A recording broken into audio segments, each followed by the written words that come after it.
Facebook. What's up, family? This is your boy Uncle Dallas. It's a new day, it's a new me, and I'm feeling good. Stream 2, close. Who am I streaming? Stream 1. Who is stream 1? Testing 1, 2, 3. So haven't had Facebook, so it's just YouTube. Hey guys, what's going on? As you can see, things are a little different now. We have things working at a little different level. Testing 1, 2, 3. Testing 1, 2, 3.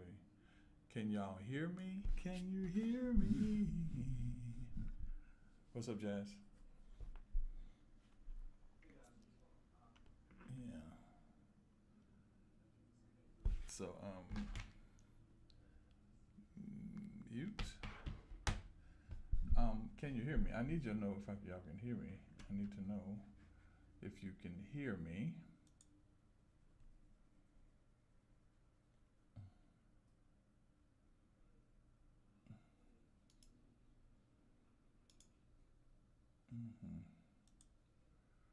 Yeah. Let's see if you can hear me. Testing 1, 2, 3. Testing 1, 2, 3. Good. Last night's show was amazing. I really was. I'm actually floored how well it went and how well everybody was doing what they needed to do. I appreciate you. Evangelist Tanya Jones, thank God for you, ma'am. I appreciate you so very much. If you guys can, come see the new digs. We're at the YouTube link down below. Come join us and see the new setup, new stage, and new everything. This is it for the Instagram part of it. We will probably keep TikTok, but the goal is to make sure you follow us on that. We're about to go straight to app. Everything is going to be straight through the app. So if you have not found an opportunity for the app, if you've not been linked to the app, you need to link to the app. Everybody needs to go to the app. The app is going to be the bomb diggity. Last night we talked about some wonderful things, and so hopefully tonight we'll be able to touch on some of the other things. So I thank you very much for everybody that was there last night and everybody that was moving in the direction that they were moving in. So appreciate it. What are we going to talk about today? And I know everybody is really, really excited about today. I'm going to touch on some things that,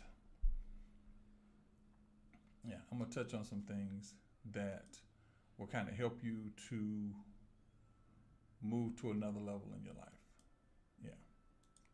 Yeah, we're going to touch on some things. App 1. Yep. Okay, go. Yeah, app 4. And yeah, go. App 1. And that's it. Okay. Ooh, I'll mess up. So this morning I had a conversation, and how many of you actually know the process of the prayer, our prayer process? How many of you actually know our prayer process and have actually been through the prayer process? And those, we're going to talk about that today. But I want to encourage you in some areas. I want you to know that there's something greater about to happen. I'm going to pull up something I want you guys to see later on today. But last night was absolutely amazing. I thank you very much for that. If you have gotten your applications and you're having a challenge getting in, please let us know. We will get to that as soon as we possibly can. If you are not a part of the mentoring group and you would like to be a part of the mentoring group, that information will be coming out very, very, very soon.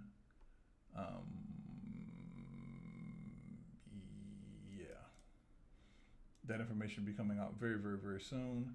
We are now on the app part of our lives. For those of you that have not been invited or not already in, we thank you for your information. We thank you for everything that is going on in your life. So let's Let's see if we can get this up here.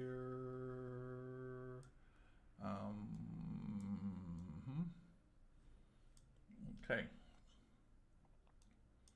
Let's see if this works. Yep, there it is. That is the app. That's it right there, guys. Yeah, we will get that for those of you that have not been a part of it. Yeah, there it is right there. We're going to send out information. You can go to the Google Store, Google Play Store, and you can get this app. It is there available to you. I'm happy to say it is up and running. If you did not see the information that was yesterday, we have that information there on the app. All the stuff is going through the app, the blog, all of those things are going to go through the app. I appreciate everybody for joining us. Higher Standards is going to another level. I appreciate those for being a part of it. All right, so let's talk. Now, a couple things that are going to take place and a couple things I need to kind of acknowledge the fact that you are a part of it. The first thing I need you guys to understand is that the goal of your life is never to be settled on who and what you are settled on. The goal of your life is to be in a position where you are able to move beyond who you are. So I talked about last night, and I can touch on it today. I talked about Joshua. We talked about the Joshua equation. And those of you that were part of it, thank you so much for being there. We talked about the Joshua equation.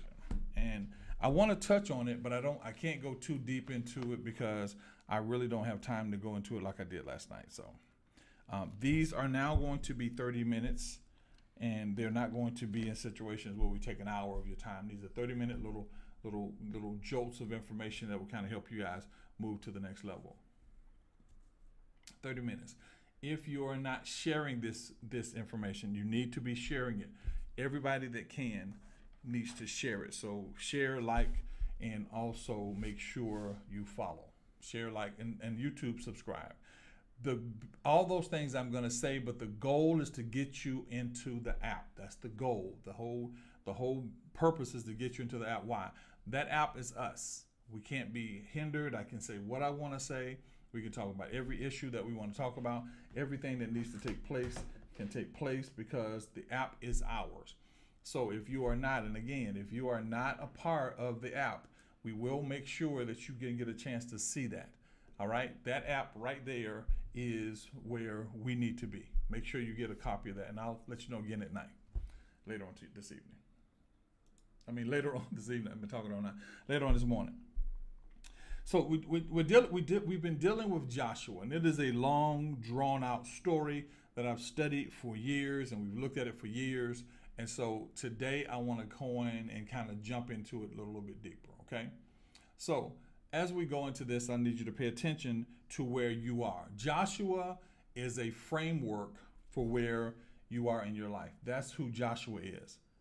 Joshua is a framework for who you are and what you're doing in your life. And for those of you that have actually been following me, you can kind of understand, where are we? There it is. For those of you that have been following us, the Joshua situation is what we're dealing with, and it's called the Joshua equation. If you want a copy of it, we can get you a copy of it, but right now we're in the midst of teaching it, and in the midst of teaching it, we can actually continually move forward. So today our subject is, today our subject is the Joshua equation. That's the subject. Y'all give me a call. My graphic person hasn't appeared yet, but everybody else is. So the Joshua equation is where we are right now. Got it. There it is. Okay. We're dealing with the Joshua equation. Sorry about that. Okay. Got it. Okay. There it is. So we're dealing with the Joshua equation. Now, if you know the Joshua equation talks about death, life, and process. Those are the three things that the Joshua equation talks about: death, life, and process. And we're talking about those things today: death, life, and process. So death, what was the death? Ask yourself this: what has died in your life? What is the thing that has happened in your life that needs to stay dead? a lot of us have brought things to life that are not the things that need to be brought to life, but what they've done is you have made yourself availed to that thing. For example, what your mother said to you when you were young. The disappearing pastor, that's funny. What your mother said to you when you were young does not apply to where you are right now. It references where you were. So if your mother said, you are getting fat because you're eating too many cookies, if you keep believing that thing, you take it all the way to your adult life and you find out you start gaining weight. Why? Because in your mind, you're thinking, it's cookies. I've eaten all these cookies, that's why I'm fat. When in actuality, what is actually taking place is you have believed that you can do that. So when you look at the passage, and you read down actually the first chapter of the book of Joshua, you said, now after the death of Moses, the servant of the Lord, it came to pass that the Lord spoke unto Joshua, the son of Nun, Moses' minister, saying. So it says, okay, after the death, it wasn't the process of dying. It wasn't the situation of dying after the death. Right now, many of you are living with zombies in your life. Yeah. Many of you are living with zombies in your life. Now, what is a zombie? A zombie is something that should be dead, but is still alive. A zombie is something that you're dealing with that is still alive. The past, your pain, situations, disappointments, past relationships, all those things are the zombies of your life. And so you're now in the zombie state. And what's happening is you're wondering why things are happening in your life when you are living with zombies. That's the challenge. You have zombies in your life. Yeah. You have zombies in your life. Yes, I have. I'm using my calendar. I'm sorry for everybody about the calendar. You have zombies in your life. And so when you have zombies in your life, the key to killing a zombie is you have to shoot it in the head. You notice that? You have to shoot the zombie in the head. You can't shoot the zombie in the body because you can't shoot the zombie in the body because the body has no effect. You have to shoot the zombie in the head, which is really ironic, is because the thing that the zombie is dealing with when you is in your head. It's in your head. And so while it's happening in your head, what's happening is your brain is recreating the pressure and the ability for the zombie to take place in your life. It's doing all of that is happening right now in your life. Your brain is hearing all the detriments and the terrible things and the awful things that are happening in your life. And so they're going over and over and over again in your life. And you are now having a challenge because in your brain, it's real. It's reality. It's real. And because it's real, you believe that it's going to do something to you because it has reality. It is the life. It is real. When in actuality, it's dead. It's dead. So in the first verse, you says, after the death, meaning that now that you've killed that thing and allowed that thing to die, after the death, God speaks. Yep. He says, now after the death of Moses. Now, if you go to Deuteronomy, the 34th chapter, you can read about the death of Moses and the loss of where his body is and all those good things. But it says, after this, you cannot move in alive things if you're carrying around dead stuff. You cannot move in alive things if you carry around dead stuff. Right now, everybody is challenged with something that is attacking your physical. Everybody that is listening, those of you that are listening afterward, you're dealing with a battle that's happening in your physical. It is. Headaches, sickness, disease, all those things are in your body. And because they're in your body, I want you to hear me very closely. Because they're in your body, it means that the enemy this is his last ditch effort to get you. If you read if you read Job, he says, if I touch everything, Job will curse you. He said, no, Job won't curse you. Touched everything, Job didn't curse him. He said, but if I touch his body, the body touch, the attack on your body is the last effort for the enemy, the last effort for you. It's the last part of you that is touched before something happens, because that's the part of you that you hold dear to you. That's the part you hold dear to you. So you're now walking around and the zombies are trying to get you because they want you to realize that they're alive. But here's what the challenge is. The challenge is you won't kill them. You won't kill the zombies because You've ever watched the zombie movies? For those of you who do, the zombies are no longer brain. They're moving by pure instinct and urge. So you see somebody and they say shoot the zombie in the head, and you look at that zombie and that zombie looks like you. It's your daughter, it's your son. It's somebody that touches your emotion, because what the zombie is doing is trying to destroy you, but what it is doing is trying to get you to destroy yourself by, listen, by utilizing something you love and using that love against you. This is why you get caught up in relationships that are crazy, because they go, oh, you know I love you. Oh, you know I need you. No, you know, all these things, because they want you to get caught up in that thing. They want you to hold on to that thing. So now you're stuck going, wait a minute, I can't kill it because it's my daughter. I can't kill it because it's my son. Y'all hear me? Hear me.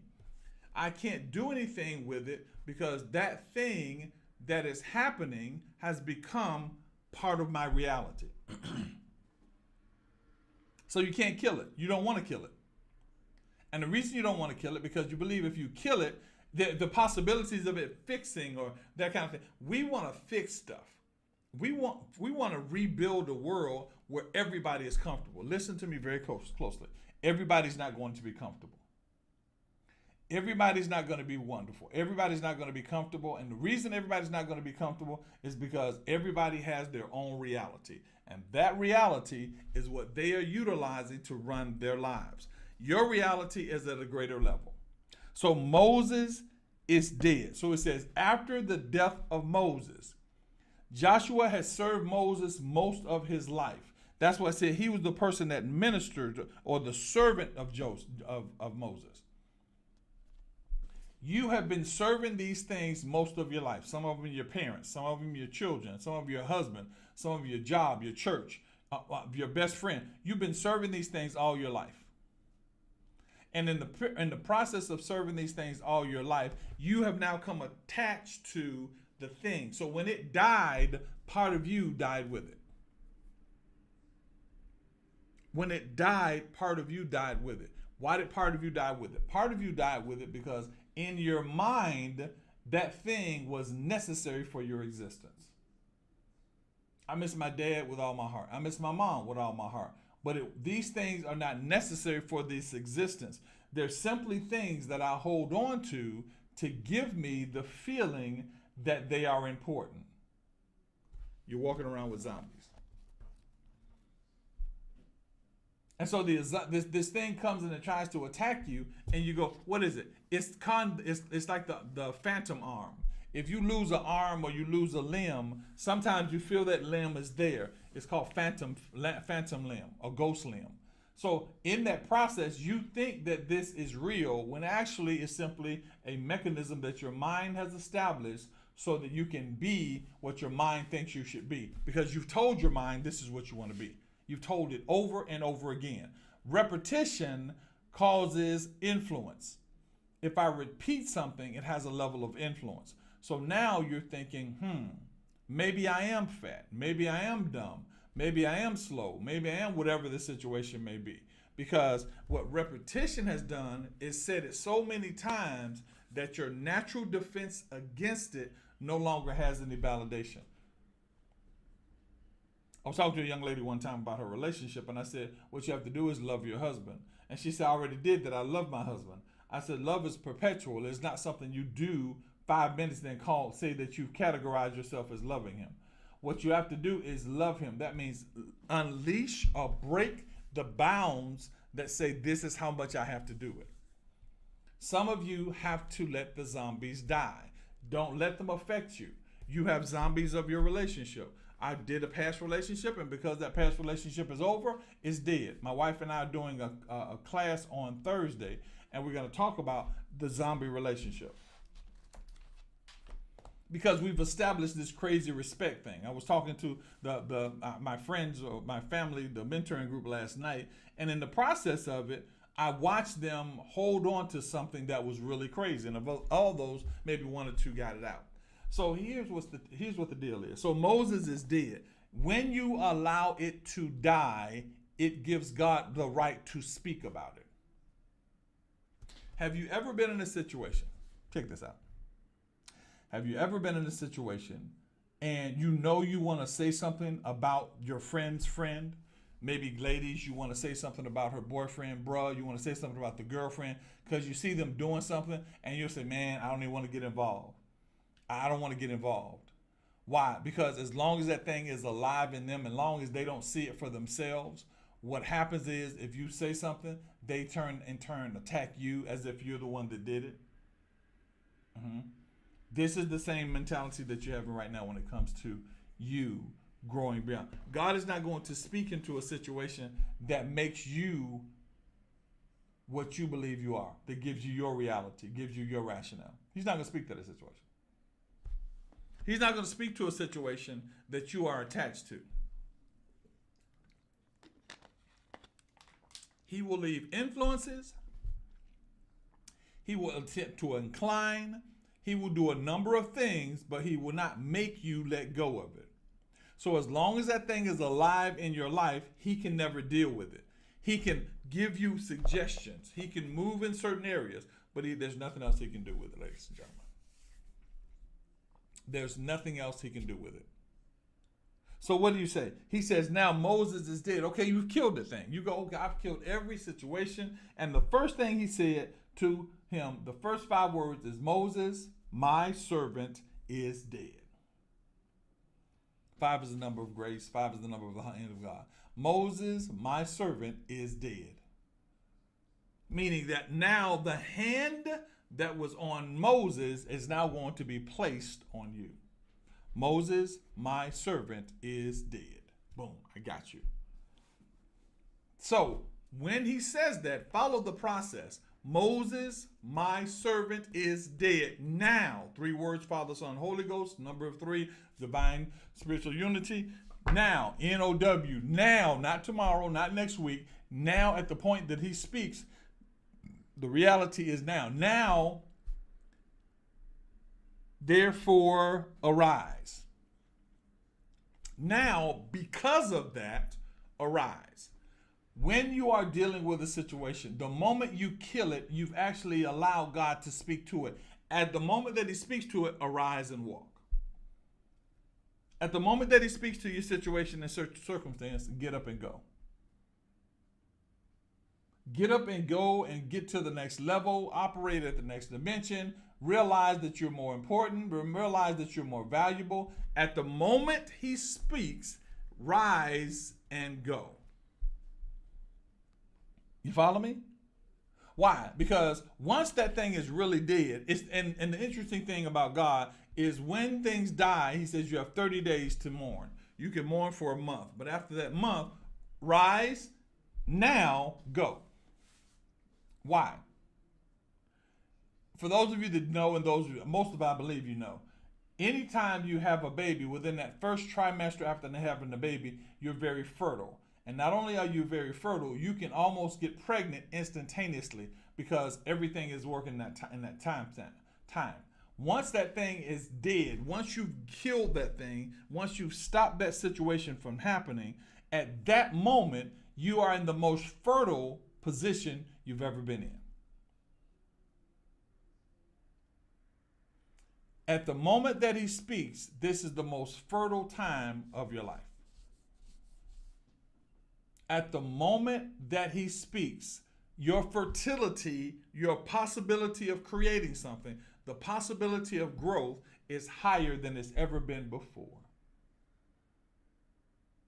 So what would that say? That would say kill something. The Bible says that a corn of wheat has to go into the ground and it must first die. It cannot produce until it dies. Why? Because you have to break the shell of limitations. You've lived in the shell of limitations so very long that you think that you're limited, when in actuality, you've adopted limitations. When we are talking about the equation, or when we're talking about the Joshua move, it's a situation where something has to die, and that automatically produces something else. We talked about it last night. Something has to die. And once that thing dies, it gives room and rights and privileges to the thing that you There is an inheritance that is waiting for you, but you have to kill the thing that's hindering the inheritance. There's a benefit that's waiting for you. You have to kill the thing that is stopped. Stop letting opinions of man or opinions of people cause you to feel like maybe they're right. Maybe that, well, I don't want to feel arrogant. Well, I'm sorry. You're going to feel whatever you need to feel to fix whatever needs to be fixed, to bring to pass whatever needs to be brought to pass. And when you understand that, you begin to operate at a different level. You are not mediocre. You are amazing. You're great. So when you deal with things that want you to continually be mediocre, therein is where you have your problem. You are afraid to move because of what you potentially think is going to happen. When in actuality, you don't know what's going to happen. You don't know what your tomorrow is going to look like. You don't know what the situation plays out. Stay out of people's heads and stay out of people's pockets. I say that all the time because we get into people's heads and we begin to think, oh my God, this particular person must be dealing with this situation. This particular person must have responded the way I would respond. When in actuality, they could respond in a totally different manner. And when you stop trying to second think or creating a foregone conclusion, you then put yourself in a position where God can do whatever God wants to do. Your thought process is powerful.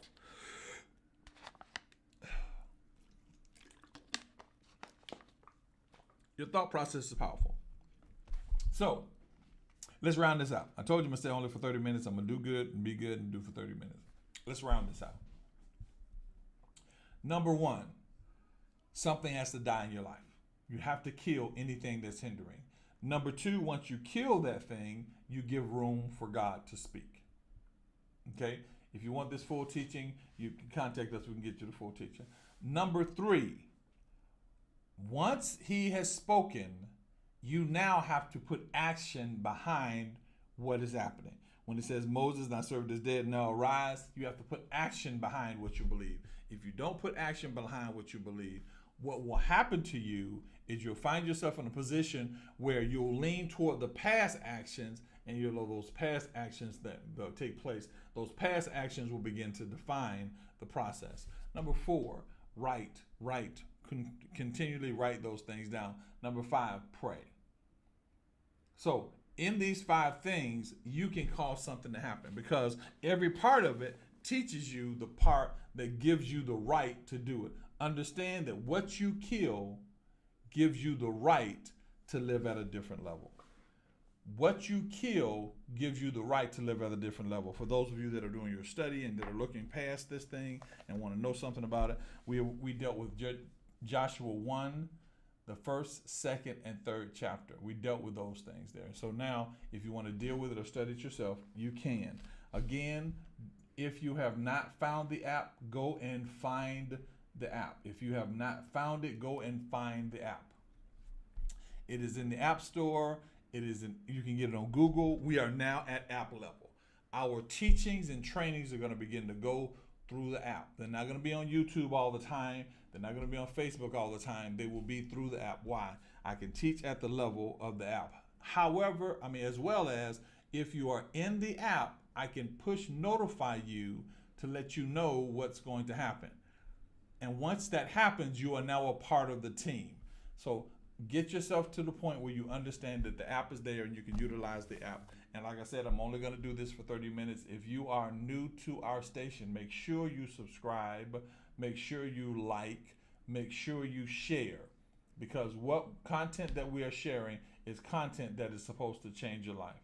Because my job as the person that is a part of Higher Standards, my job is to put you in a position where you live at a higher standard. Okay? I love you guys. I know this is short. I told you, but don't stay in Joshua. We're in the book of Joshua. We're going to probably talk about this again on Friday, but we're on the book of Joshua, and the book of Joshua is called the Joshua Equation. I've changed the name of it. It's the Joshua Equation. Go home and study that. Go home and get into it. Do everything you have to do. And once you get to it, all of a sudden, make sure you got your correct notes. We're going to talk about it again on Friday. I'm William Dallas. This is the Higher Standards Organization. I do appreciate everybody. I love you. I praise God for you. Like I said, if you want more of this, make sure you like and follow and share. All right.